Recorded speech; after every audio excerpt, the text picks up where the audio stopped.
پھر تم اس چیخنے چلانے کا کیا سبب بیان کرو گے؟ سرائے کا مالک جاننا چاہتا تھا۔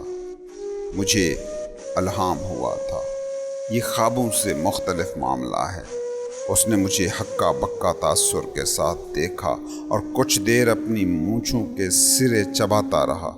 آخر وہ بولا، تم درویش باورچی خانے کے چوہوں جیسے دیوانے ہوتے ہو، خصوصاً جو آوارہ گرد قسم کے درویش ہوتے ہیں۔ سارا دن تم روزہ رکھتے ہو، بھوکے رہتے ہو اور نماز پڑھتے ہو اور جھلسائے ہوئے سورج تلے پیدل چلتے ہو۔ کوئی حیرت نہیں کہ تمہیں اب بھی واہمے دکھائی دے رہے ہوں۔ تمہارا دماغ جھلس چکا ہے۔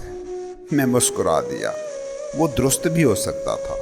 لوگ کہتے ہیں کہ خدا کی راہ میں خود کو گم کرنے اور اپنے حواس گم کرنے میں کم ہی فرق ہے۔ تبھی کھانے سے بھرا ایک بڑا سا تشت اٹھائے ہوئے دو خدمتگار لڑکے نمودار ہوئے۔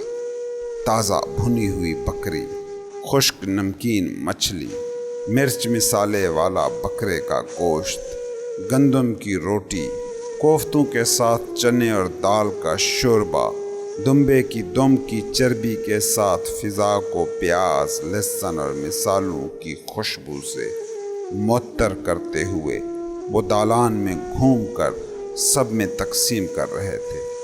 جب وہ میری میز پر رکے تو میں نے بھاپ اڑاتے شوربے کا پیالہ اور کچھ روٹی لے لی۔ کیا تمہارے پاس اس کی ادائیگی کی رقم ہے؟ سرائے کے مالک نے نرم اور بااخلاق انداز سے پوچھا۔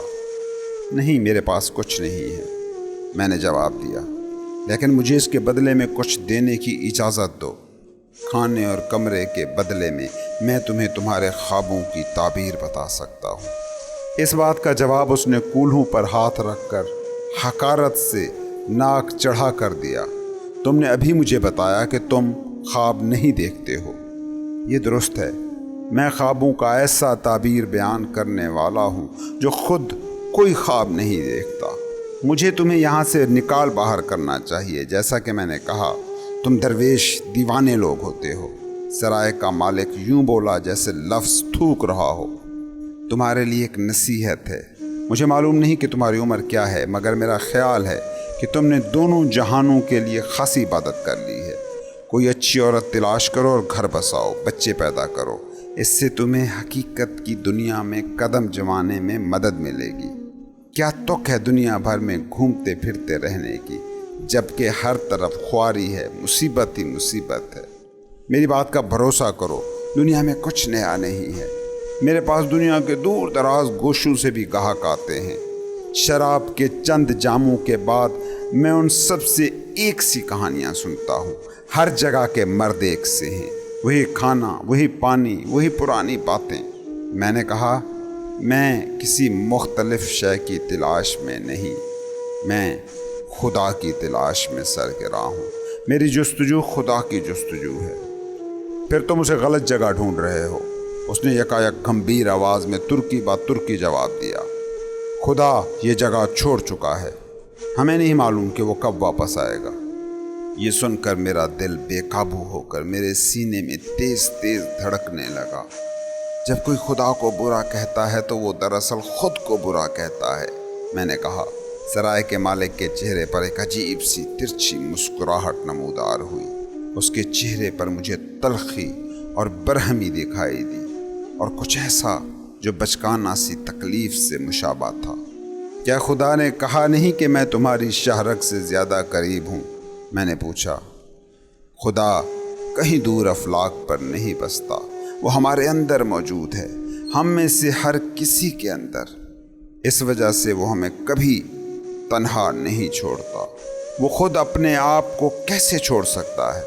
لیکن وہ واقعی تنہا چھوڑ دیتا ہے۔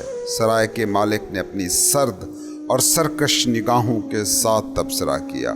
اگر خدا موجود ہے لیکن ہماری تکلیف پر وہ انگلی تک نہیں ہلاتا تو یہ بات اس کے بارے میں ہمیں کیا بتاتی ہے؟ میں نے کہا، یہ پہلا اصول ہے برادر، ہم خدا کو کیسے دیکھتے ہیں، یہ اس بات کا براہ راست عکس ہے کہ ہم خود کو کیسے دیکھتے ہیں۔ اگر خدا کے نام پر ہمارے ذہن میں خوف اور ملامت ہی آتی ہے تو اس کا مطلب ہے کہ ہمارے اندر بہت خوف و ملامت جمع ہے۔ اگر ہم خدا کو محبت اور رحم سے بھرا دیکھتے ہیں تو پھر ہم بھی ایسے ہی ہیں۔ سرائے کے مالک نے فوراً اعتراض کیا، لیکن میں دیکھ سکتا تھا کہ میرے الفاظ نے اسے حیران ضرور کیا تھا۔ یہ اس بات سے کیسے مختلف ہے کہ خدا ہمارے تخیل کی پیداوار ہے؟ میں سمجھ نہیں پایا، لیکن میرے جواب میں وہ ہلچل مخل ہوئی جو اندر دالان میں اٹھی تھی۔ جب ہم اس سمت میں مڑے تو ہمیں دکھائی دیا کہ دو غیر مہذب سے آدمی نشے کے عالم میں ہذیان بک رہے تھے۔ وہ سرکش ڈھٹائی کے ساتھ دوسرے گاہکوں کو دھمکا رہے تھے، ان کے پیالوں سے کھانا چھین رہے تھے، ان کے پیالوں سے پی رہے تھے، اور اگر کوئی احتجاج کرتا تو مکتب کے شرارتی لڑکوں کی طرح ان کا مذاق اڑا رہے تھے۔ کسی کو ان فسادیوں سے نمٹنا چاہیے۔ تم کیا کہتے ہو؟ سرائے کا مالک اپنے دانتوں کو بھینچ کر پھنکارا۔ اب مجھے دیکھو۔ ایک لہجے میں وہ دالان کے آخری سرے پر پہنچا۔ ایک نشے میں چور گاہک کو اس کی نشست سے اٹھایا اور اس کے چہرے پر مکہ دے مارا۔ وہ آدمی ضرور اس سب کی توقع نہیں کر رہا ہوگا، کیونکہ وہ کسی خالی بوری کی طرح فرش پر گر گیا۔ اس کے ہونٹوں سے ہلکی سی آہ نکلی جو بمشکل سنائی دی، اور اس کے سوا اس نے کوئی شور نہ کیا۔ دوسرا آدمی نسبتاً طاقتور ثابت ہوا۔ اس نے پوری شدت سے لڑائی کی، لیکن سرائے کے مالک کو اسے ہرانے میں زیادہ دیر نہ لگی۔ اس نے اپنے غیر مہذب گاہک کی پسلیوں میں لات ماری اور پھر اس کے ہاتھ پر پیر رکھ کر اسے اپنے بھاری جوتوں سے کچلا۔ ہمیں انگلیاں چٹکنے کی آواز سنائی دی، یا پھر کچھ اور ٹوٹا تھا۔ رک جاؤ، میں بے ساختہ بولا، تم اسے جان سے مار دو گے؟ کیا تم یہی چاہتے ہو؟ ایک صوفی کے طور پر میں نے زندگی کی حفاظت کرنے اور کسی کو نقصان نہ پہنچانے کا حلف اٹھایا ہوا تھا۔ اس خیال کے فریب میں پھنسی دنیا میں بہت سے لوگ بغیر کسی سبب کے بے مقصد لڑنے کو تیار رہتے ہیں، اور بہت سے ایسے ہیں جو کسی سبب سے لڑتے ہیں۔ لیکن صوفی ایک ایسا شخص ہوتا ہے جو کسی سبب کے ہوتے ہوئے بھی نہیں لڑتا۔ کوئی صورت نہیں کہ میں خود تشدد کی راہ اپناتا، مگر میں خود کو سرائے کے مالک اور اس کے گاہکوں کے درمیان کسی نرم کمبل کی طرح گھسا تو سکتا تھا کہ وہ ایک دوسرے سے دور رہیں۔ تم ان سب سے پرے رہو درویش، یا پھر میں تمہارا مار مار کر برا حشر کر دوں گا۔ سرائے کا مالک چلایا، مگر ہم دونوں جانتے تھے کہ وہ ایسا کچھ نہ کرتا۔ چند ثانیے بعد جب خدمتگار لڑکوں نے دونوں گاہکوں کو اٹھایا تو ایک کی انگلیاں ٹوٹ چکی تھیں، جبکہ دوسرے کی ناک اور ہر طرف خون پھیلا ہوا تھا۔ دالان میں ایک خوف زدہ سی خاموشی اتر آئی۔ اپنے اس روب پر جو سب پر طاری تھا، سرائے کا مالک فخریہ انداز میں کھڑا تھا۔ سرائے کے مالک نے ایک ترچھی نگاہ مجھ پر ڈالی۔ جب وہ دوبارہ بولا تو یوں لگا کہ وہ آس پاس ہر کسی سے مخاطب تھا۔ اس کی آواز بلند اور سرکش کھلے آسمان میں چلاتے کسی حملہ آور پرندے کی طرح تھی۔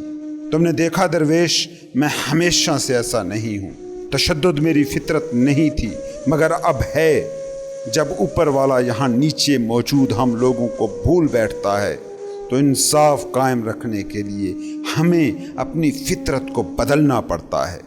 سو اگلی مرتبہ جب خدا سے بات کرو تو اسے یہ بھی بتا دینا، اسے معلوم ہونا چاہیے کہ جب وہ اپنی بھیڑوں کو چھوڑ دے گا تو وہ عاجزی سے ذبح کیے جانے کی منتظر بیٹھ نہیں رہیں گی، بلکہ وہ بھیڑیوں میں بدل جائیں گی۔ میں نے دروازے کی طرف جاتے ہوئے کندھے اچکائے اور کہا، تم غلطی پر ہو۔ اس نے کہا، تو کیا میں غلط کہہ رہا ہوں کہ میں کبھی بھیڑ تھا جو اب بھیڑیا بن گیا ہوں؟ نہیں، تم ٹھیک کہتے ہو۔ میں بلا شبہ دیکھ سکتا ہوں کہ تم بھیڑیے بن چکے ہو، لیکن تم یہ غلط کہہ رہے ہو کہ جو تم کر رہے ہو وہ انصاف ہے۔ رکو، میری تم سے بات ابھی ختم نہیں ہوئی۔ میری پشت پر سرائے کا مالک چلایا، تم میرے مقروض ہو۔ کھانے اور بستر کے بدلے تمہیں میرے خوابوں کی تعبیر بتانی تھی۔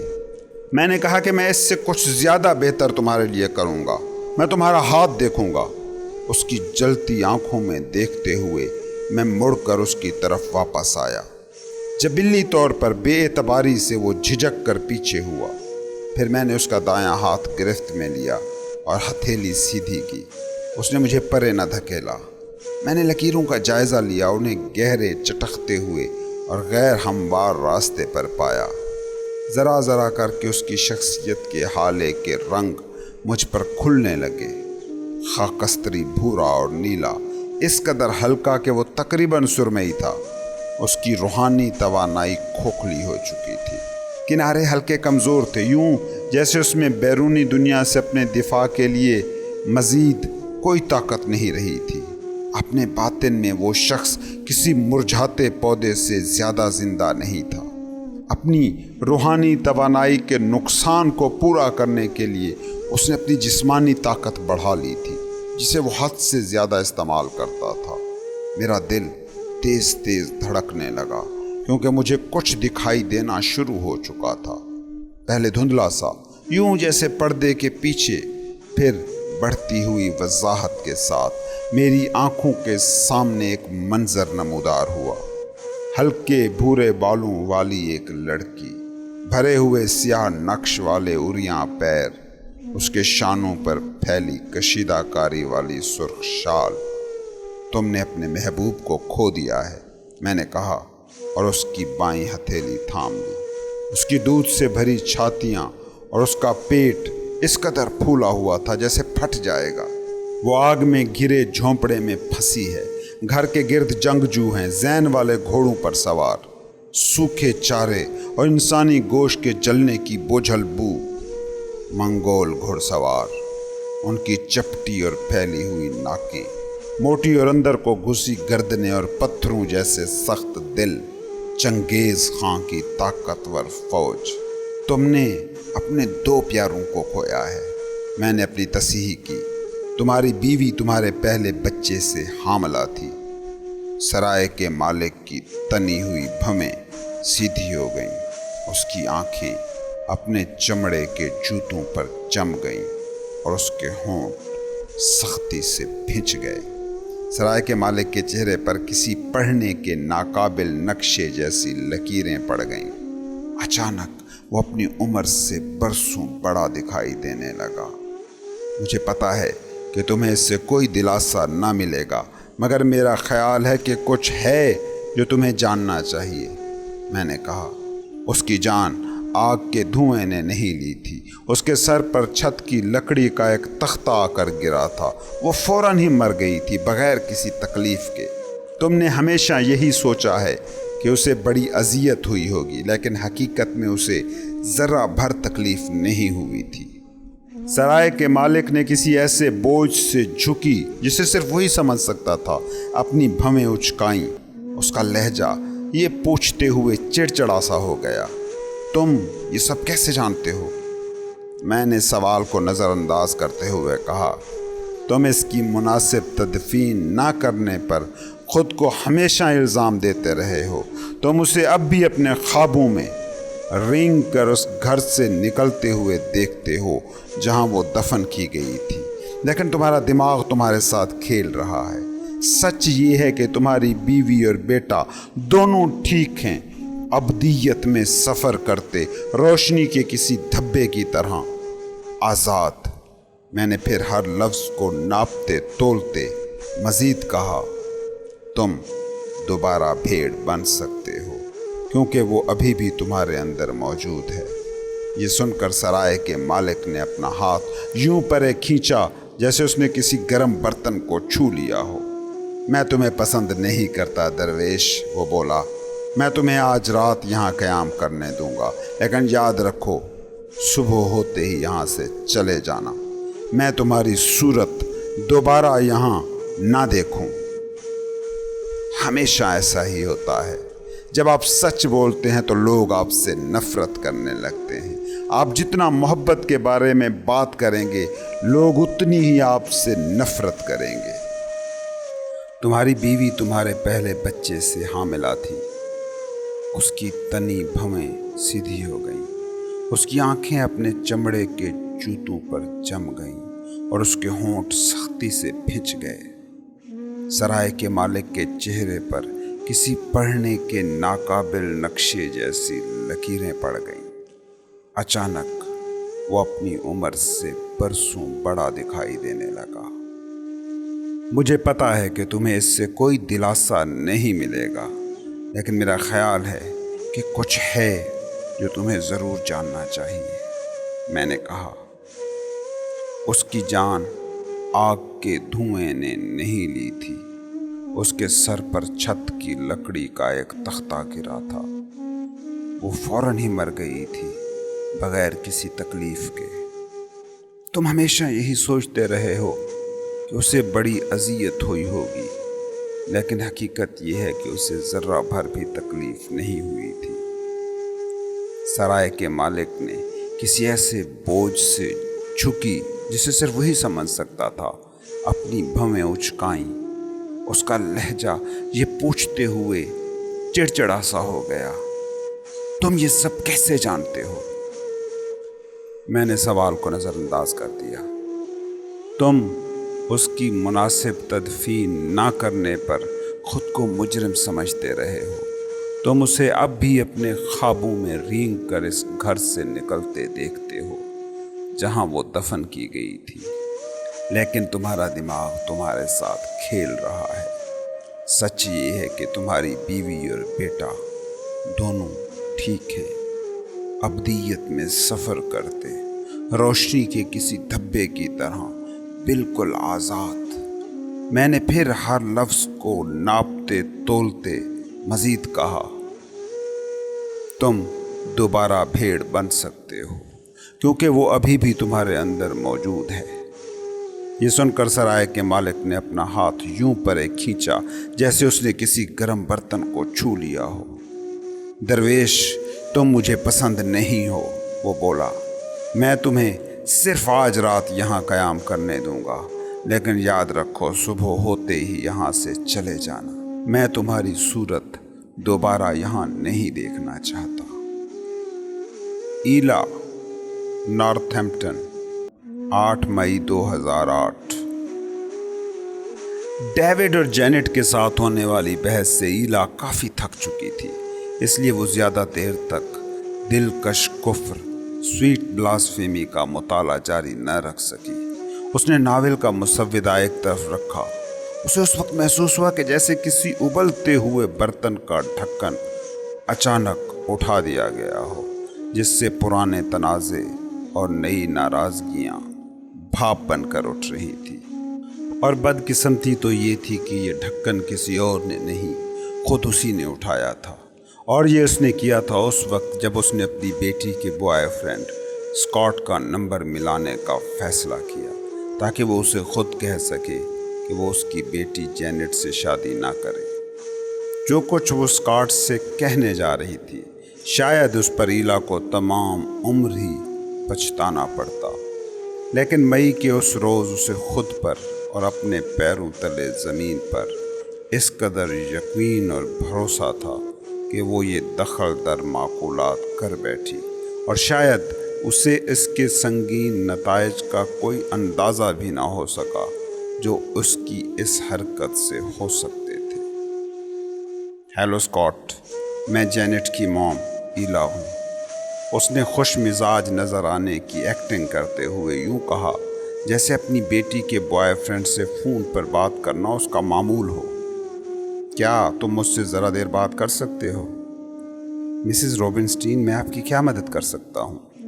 حیران مگر ہمیشہ سے زیادہ تمیزدار اسکاٹ ہکلا کر بولا، اور اتنے ہی مہذب لہجے میں ایلا نے اسے بتایا کہ اگرچہ وہ ذاتی طور پر اس کے خلاف نہیں ہے، مگر وہ اس کی بیٹی کی شادی کے لیے بے حد نوعمر اور ناتجربہ کار ہے۔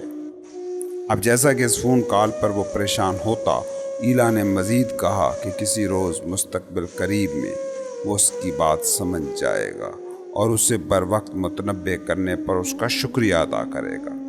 تب تک اس نے اسے برائے مہربانی شادی کا موضوع چھوڑنے اور فون پر کی گئی اس گفتگو کو خود تک محدود رکھنے کا کہا۔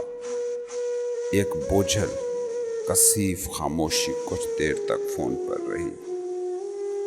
مسز روبنسٹین، میرا خیال نہیں کہ آپ بات کو سمجھتی ہیں۔ جب بالآخر اسکاٹ کچھ کہنے کے قابل ہوا تو بولا، جینٹ اور میں ایک دوسرے سے محبت کرتے ہیں۔ پھر وہی بات، لوگ اس قدر احمق کیسے ہو سکتے ہیں کہ توقع کریں کہ محبت ان کے لیے ہر دروازہ کھول دے گی؟ ہر مشکل آسان کر دے گی۔ وہ محبت کو یوں دیکھتے تھے جیسے وہ جادو کی چھڑی ہو جو اپنے معجزانہ لمس سے سب کچھ ٹھیک کر سکتی تھی۔ لیکن ایلا نے یہ سب کچھ سوچا، کہا نہیں۔ اس کی بجائے وہ بولی، میں سمجھتی ہوں کہ تم کیا محسوس کرتے ہو، میرا یقین کرو، میں جانتی ہوں، لیکن تم بہت نوعمر ہو اور زندگی بہت طویل ہے۔ کون جانتا ہے کل تم کسی اور کی محبت میں گرفتار ہو جاؤ۔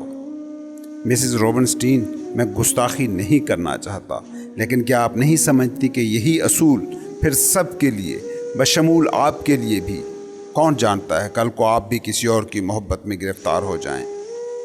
ایلا بے ساختہ ہنس پڑی، اپنے ارادے سے اونچی آواز میں، اور دیر تک وہ ہنستی رہی۔ میں شادی شدہ عورت ہوں، میں زندگی بھر کے لیے انتخاب کر چکی ہوں، اس طرح میرا شوہر بھی، اور یہی میرا پوائنٹ ہے۔ شادی ایک سنجیدہ فیصلہ ہے جس پر بے حد احتیاط سے غور کرنا چاہیے۔ تو کیا آپ مجھے یہ بتا رہی ہیں کہ میں آپ کی بیٹی سے شادی نہ کروں، اس سے جس سے میں محبت کرتا ہوں، کیونکہ کسی غیر یقینی مستقبل میں کسی نامعلوم دوسری لڑکی سے میں محبت میں پڑ جاؤں گا؟ اسکاٹ نے جواب میں کہا۔ گفتگو یہاں سے آگے مایوسی اور نو امیدی کی طرف مائل ہو گئی۔ جب آخر کار ایلا نے فون رکھا تو وہ کچن میں چلی گئی اور وہی کیا جو وہ ہمیشہ جذباتی طور پر پریشان ہو کر کیا کرتی تھی۔ وہ کھانا پکانے لگی۔ آدھے گھنٹے کے بعد اسے اپنے شوہر کی فون کال موصول ہوئی۔ مجھے یقین نہیں آ رہا کہ تم نے اسکاٹ کو فون کر کے اسے ہماری بیٹی سے شادی سے منع کیا ہے۔ پلیز کہہ دو کہ تم نے ایسا نہیں کیا۔ ایلا نے گہری سانس لی۔ واہ، لفظ کتنی تیزی سے سفر کرتے ہیں۔ ہنی، مجھے وضاحت تو کرنے دو۔ لیکن ڈیوڈ نے بے چینی سے اس کی بات کاٹ دی۔ وضاحت کرنے کو کچھ ہے ہی نہیں، تم نے جو کیا غلط کیا۔ اسکاٹ نے جینٹ کو بتا دیا ہے اور اب وہ بہت پریشان ہے۔ وہ چند روز اپنے دوستوں کے ساتھ ٹھہرے گی، وہ ابھی تم سے ملنا نہیں چاہتی ہے۔ وہ ذرا دیر کو رکا، اور ہاں، میں اسے الزام نہیں دیتا۔ اس شام صرف جینٹ ہی نہیں تھی جو گھر واپس نہ آئی۔ ڈیوڈ نے ایلا کو ایک ٹیکسٹ میسج کے ذریعے اطلاع دی کہ اچانک ایک ایمرجنسی ہو گئی ہے۔ ایمرجنسی کس نوعیت کی تھی، اس کی کوئی وضاحت اس نے نہ کی۔ ایسا کرنا اس کی عادت نہ تھی، اور ان کی شادی میں ایسا کبھی نہ ہوا تھا۔ وہ ایک کے بعد دوسری عورت سے فلرٹ کر سکتا تھا، ان سے قربت رکھ سکتا تھا، اپنا پیسہ ان پر لٹا سکتا تھا۔ یہ سب وہ جانتی تھی، مگر ہر شام وہ گھر میز پر اپنی جگہ ضرور سنبھالتا تھا۔ ان کے درمیان درار کس قدر بھی گہری ہوتی، وہ ہمیشہ کھانا پکاتی، اور جو کچھ بھی وہ اس کی پلیٹ میں ڈال دیتی وہ ہمیشہ خوشی سے اور شکر گزاری سے کھا لیتا تھا۔ ہر ڈنر کے آخر میں ڈیوڈ اس کا شکریہ ادا کرنا بھی نہیں بھولتا تھا، ایک پرخلوص شکریہ جسے وہ ہمیشہ اس کی بے وفائیوں پر ایک ڈھکی چھپی معذرت کے طور پر لیتی تھی۔ اس نے ڈیوڈ کو معاف کر دیا، وہ ہمیشہ معاف کر دیتی تھی۔ یہ پہلی مرتبہ تھا کہ اس کے شوہر نے اس قدر اکھڑ پن کا مظاہرہ کیا تھا، اور ایلا نے اس تبدیلی پر خود کو ہی مورد الزام ٹھہرایا۔ لیکن پھر احساس جرم ایلا روبنسٹین کا دوسرا نام تھا۔ جب ایلا اپنے جڑواں بچوں کے ہمراہ میز پر بیٹھی تو اس کا احساس سے جرم پژمردگی میں بدل چکا تھا۔ اس نے ایوی کی پیزا آرڈر کرنے کی التجا اور اورلی کے کچھ بھی نہ کھانے کی کوششوں کا مقابلہ کیا، انہیں سبز مٹر والے چاول اور رائی والے بھنے ہوئے بیف کو کھانے پر مجبور کیا۔ اور اگرچہ بظاہر وہ وہی فکر مند سی ماں لگ رہی تھی، اسے اپنے اندر مایوسی کی ایک گہری لہر اٹھتی ہوئی صاف دکھائی دے رہی تھی، اور اپنے منہ میں بائل جیسا تلخ ایک تیز ذائقہ۔ ڈنر ختم ہونے کے بعد ایلا نے اپنے ارد گرد موجود سکوت کو بوجھل اور پریشان کن محسوس کرتے ہوئے کچن کی میز پر اکیلی بیٹھی رہی۔ اچانک گھنٹوں کی محنت کا نتیجہ، وہ کھانا جو اس نے پکایا تھا، وہ اسے نہ صرف بے کیف اور بیزار کن بلکہ ایسا لگنے لگا کہ جس کی جگہ آسانی سے لی جا سکتی تھی۔ اسے اپنے لیے افسوس ترہم محسوس ہوا۔ قابل ترس بات یہ تھی کہ تقریباً 40 برس کی عمر میں وہ اپنی زندگی کا کچھ نہیں کر پائی تھی۔ اس کے پاس دینے کو بہت محبت تھی، لیکن پھر سوال تو یہ تھا، کوئی اس محبت کو چاہتا بھی تھا کہ نہیں؟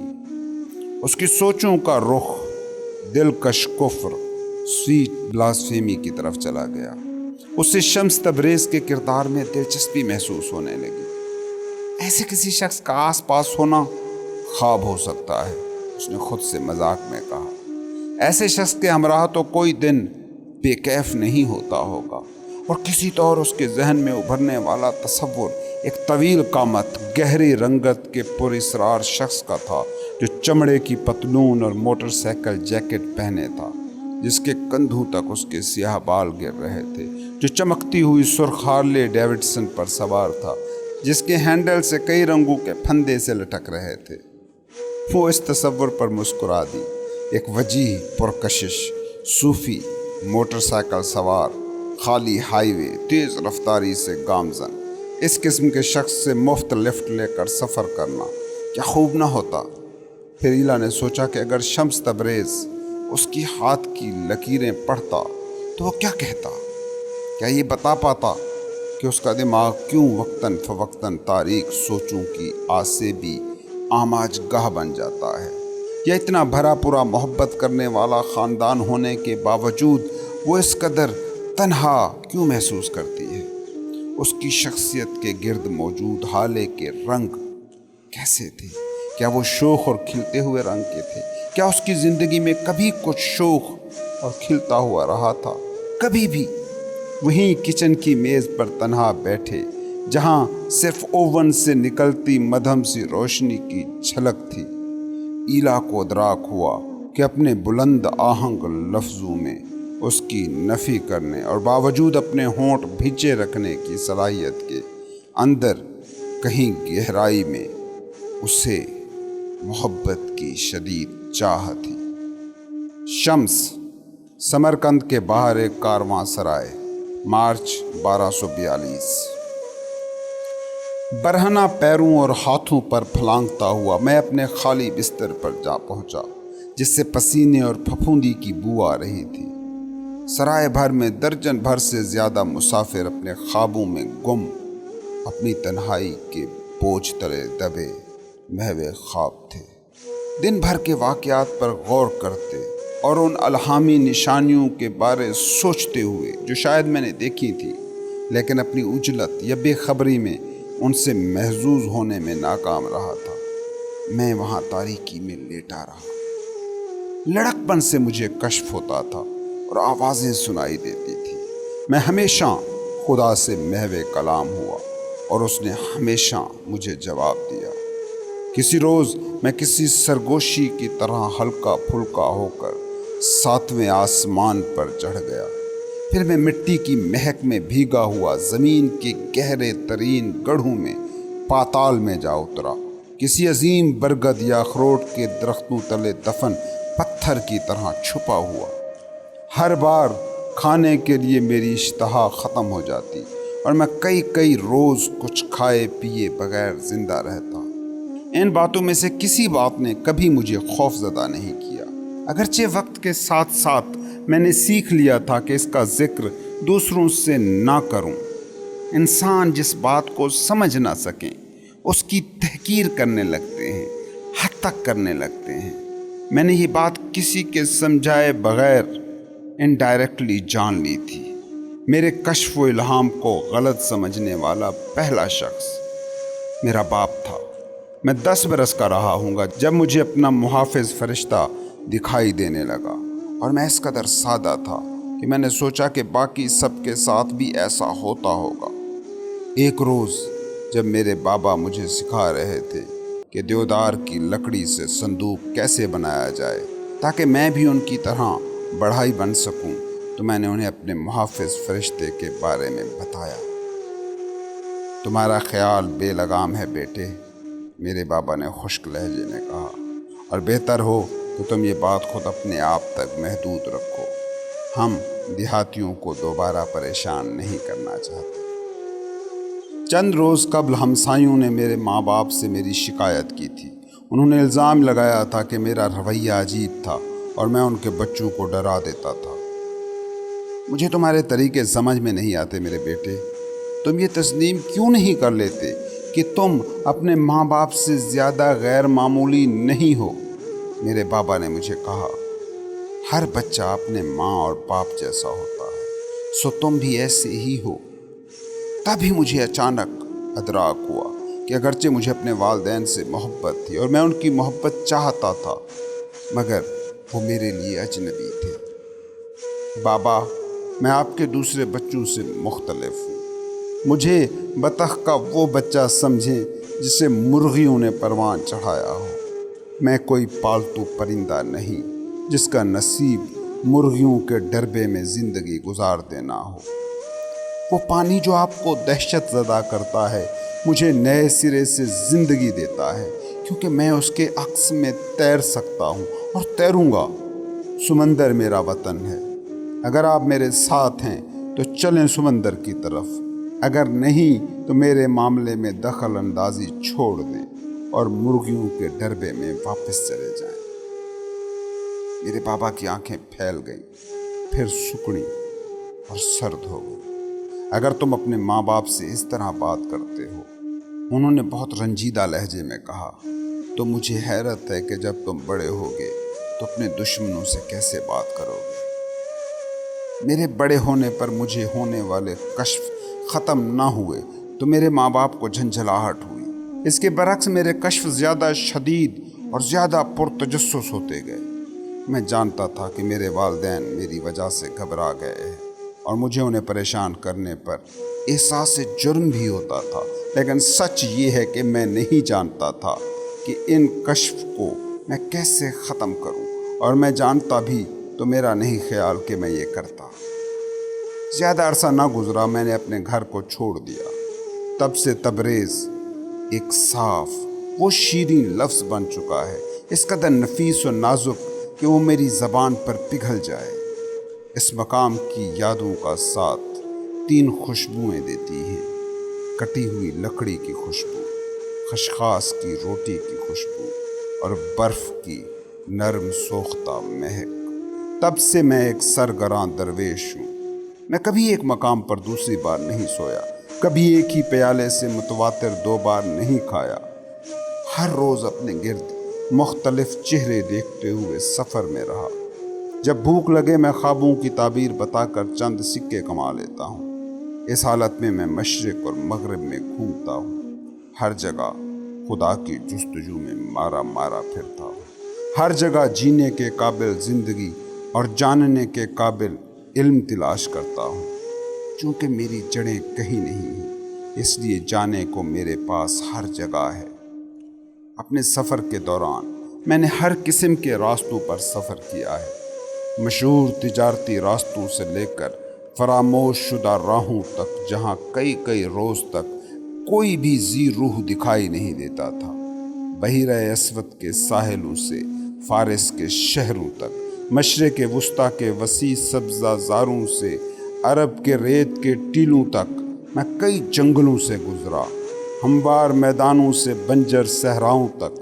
میں نے کارواں سرائے اور مسافر خانوں میں وقتی قیام کیا، قدیم کتب خانوں میں صاحب علم لوگوں سے باتیں کی، مکتبوں میں ننھے بچوں کو پڑھا کر اساتذہ کو سنا، مدرسوں کے طلباء سے تفسیر اور منطق پر بحثیں کی، معبدوں، درگاہوں، خانقاہوں پر گیا، گوشہ نشینوں کے ہمراہ ان کی خانقاہوں میں مراقبے کیے، درویشوں کے ہمراہ ذکر کی محفلوں میں شریک ہوا، نیکوکاروں کے ساتھ روزے رکھے، کافروں کے ساتھ کھانے کھائے، پورے چاند تلے شادمانوں کے ساتھ رقص کیا، ہر عقیدے، ہر دور، ہر پیشے کے لوگوں کو جانا، آفتوں معجزوں کا یکساں شاہد بنا۔ میں نے غربت زدہ گاؤں، آگ سے سیاہ پڑے کھیت، غارت شدہ شہر دیکھے، جہاں دریا لہو سے سرخ ہو گئے تھے اور 10 برس سے زیادہ عمر کا کوئی لڑکا یا مرد زندہ نہ بچا تھا۔ میں نے انسانیت کو اس کے اسفل اور اعلیٰ ترین عالم میں دیکھا ہے۔ اب کوئی بات مجھے حیرت زدہ نہیں کرتی۔ ان تمام تجربات سے گزرنے میں میں نے ایک فہرست ترتیب دینا شروع کی جو کسی کتاب میں نہیں لکھی تھی، بس میری روح پر درج تھی۔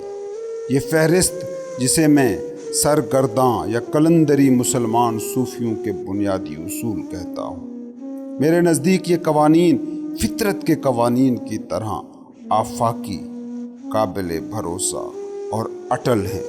یہ مل کر مذہب عشق کے 40 اصول بناتے ہیں جن کی تکمیل صرف اور صرف محبت کے ذریعے ہو سکتی ہے، اور ان میں سے ایک اصول کے مطابق سچائی کا راستہ دماغ کی نہیں دل کی متواتر مشقت ہے۔ دماغ کو نہیں، اپنے دل کو اپنا رہنما بناؤ، اپنا مرشد بنا لو۔ اپنے نفس سے ملو، اسے للکارو اور بالآخر دل کے ذریعے اس پر غالب آ جاؤ، یہ جانتے ہوئے کہ تمہاری ذات کی معرفت خدا کی معرفت کی طرح تمہاری رہنمائی کرے گی۔ اور ان اصولوں پر کام مکمل کرنے میں مجھے برسوں لگ گئے، ان تمام 40 اصولوں پر۔ اور جب یہ کام مکمل ہو چکا تھا، میں جانتا تھا کہ میں اس دنیا میں اپنے آخری مرحلے کے قریب ہوں۔ کچھ عرصے سے مجھے ایسے بہت سے کشف ہوتے رہے تھے۔ مجھے فکر میں مبتلا کرنے والی شے موت نہیں، کیونکہ میں اسے اختتام کے طور پر مانتا ہی نہیں، بلکہ مجھے فکر مند ایک بات کرتی تھی کہ میں اپنے پیچھے کوئی وراثت چھوڑے بغیر مر جاؤں گا۔ میرے سینے میں لفظوں کے ڈھیر جمع تھے، کہنے کو منتظر کئی کہانیاں تھیں۔ میں یہ سارا علم کسی دوسرے شخص کو سونپنا چاہتا تھا، کوئی استاد نہ ہی شاگرد۔ مجھے کسی ہمسر کی تلاش تھی، کوئی رفیق۔ اے خدا، میں نے تاریک اور حبس زدہ کمرے میں سرگوشی کی۔ تاعمر میں نے دنیا جہان کا سفر کیا، تیری راہ کی پیروی کی۔ میں نے ہر شخص کو ایک کھلی کتاب کی طرح، کسی چلتے پھرتے قرآن کی طرح دیکھا ہے۔ میں علماء کے مرمری ممبروں سے دور رہا اور بے خانمہ اور در بدر اور جلا وطن لوگوں کے ساتھ وقت گزارنے کو ترجیح دیتا رہا۔ اب میرا پیمانہ لبریز ہو رہا ہے، میری مدد فرما کہ میں تیرا دیا علم کسی صحیح شخص کو منتقل کر سکوں، پھر جو تو چاہے میرے ساتھ کر سکتا ہے۔ میری آنکھوں کے سامنے کمرہ اس قدر روشنی سے نہا گیا کہ اپنے بستروں میں دراز مسافروں کے چہروں پر وحشت ناک مردنی طاری ہو گئی۔ اندر موجود ہوا تازہ اور حیات بخش ہو گئی، یوں جیسے تمام کھڑکیاں کھول دی گئی ہوں اور کوئی طوفانی ہوا دور دراز کے باغات سے نرگس و یاسمین کی خوشبو سمیٹ لائی ہو۔ بغداد چلے جاؤ، میرے محافظ فرشتے نے سریلی گنگناتی آواز میں کہا۔ بغداد میں کیا شے میری منتظر ہے؟ میں نے پوچھا۔